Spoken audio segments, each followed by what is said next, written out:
evening. It's Thursday, March 23rd, 2017. Welcome to WHOV News. I'm Stephen Williams. And I'm Tamia Whitsey. We begin tonight with the new student task force here at Hampton University. It's an effort designed to help students get their voices heard. WHOV's Philip Jackson has a story.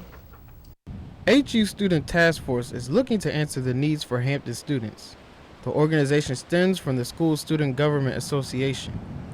HU SGA Attorney General Whitley Pinnell gave a rundown on the group's purpose. The Student Task Force is a group of students that partners with HUPD to try to bridge the gap between students and law enforcement. Hampton had its annual town hall earlier this semester.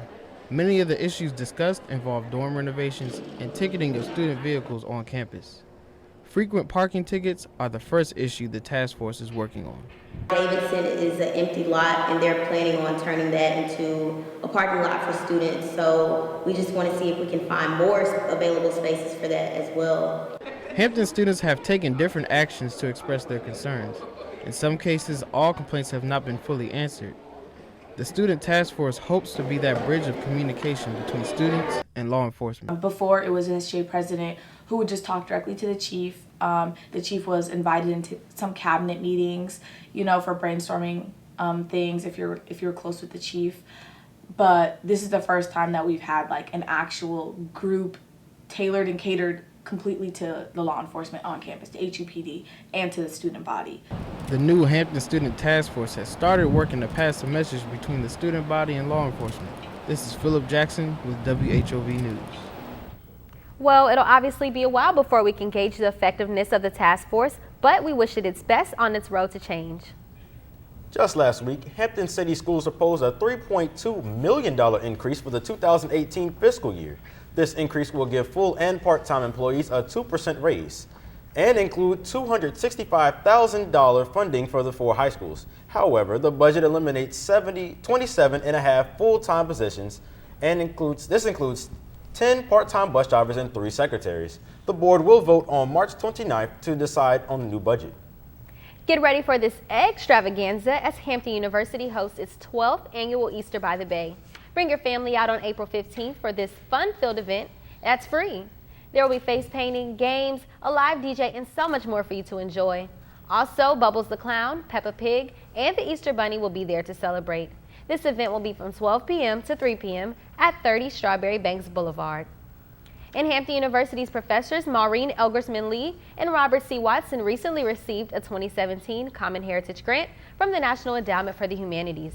This grant is set to fund the Preserving African American Material, Cultural in Williamsburg project. Under this project, HU will partner with the Williamsburg Regional Library to deliver free public programming to preserve African American materials. And now we take a look across the nation. Our first stop takes us to the world's fastest growing religion. Islam is becoming the world's fastest growing religion, and Islam is growing but not only in Muslim majority nations, but also among Europeans. According to the recent Pew Research Center study, 10% of all Europeans are projected to be members of Islam by 2050. Islam will then surpass Christianity as the world's biggest religion by the end of the century. President Trump's proposed budget is putting the Chesapeake Bay in danger as it plans to eliminate federal funding for the Environmental Protection Agency. This budget will not only affect the Chesapeake Bay, but will also affect the other 6 Bay watershed states in addition to meeting pollution reduction goals for the District of Columbia. McDonald's Twitter account caused a stir last week when the Fortune 500 company criticized President Trump and called for Obama's return, saying, quote, "You are a disgusting excuse for a president and we would love President Obama back." The tweet was up for 20 minutes and in that time it was liked and retweeted over 1,000 times. Later that day, McDonald's tweeted that their Twitter account was hacked by an external force. The top Democrat on the House Intelligence Committee said that President Trump may have declassified sensitive intelligence about a potential hack of the Central Intelligence Agency in a Fox News interview last week. Top Democrat and U.S. Representative Adam Schiff told CNN that Trump was looking for an opportunity to attack former President Barack Obama. In the interview last week, Trump told the news that CIA was hacked and a lot of things were taken during Obama's years. President Trump's unsubstantiated wiretapping claims against former President Barack Obama continue to make major waves in Washington, D.C. and around the world.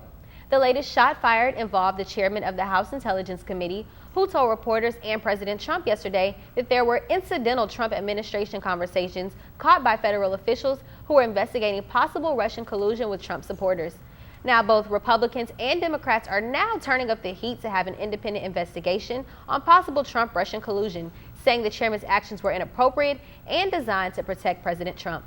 The intelligence chairman says it was simply a judgment call to release details of the active investigation, and he has to stand by his decision. Oklahoma Senator James Inhofe accused the Environmental Protection Agency last Thursday of creating propaganda and brainwashing American children. The senator did not point to any specific claims, but referred to the deep EPA cuts proposed by the White House. He argued that the budget cuts planned for the agency would affect regulation on the state's energy industry. This is the first time a Senate Environment Committee member has accused the EPA of deceiving children. The Trump administration plans to put up a fight for its new travel ban. White House Press Secretary Sean Spicer says the administration plans to appeal rulings from 2 federal judges that recently blocked the revised ban. The new ban was announced earlier this month and was set to go into effect last week. It would have prevented people from certain countries from entering the U.S. for 90 days. President Donald Trump is proposing big cuts in the medical research. Trump wants to reduce spending in the Department of Health and Human Services by more than 20%.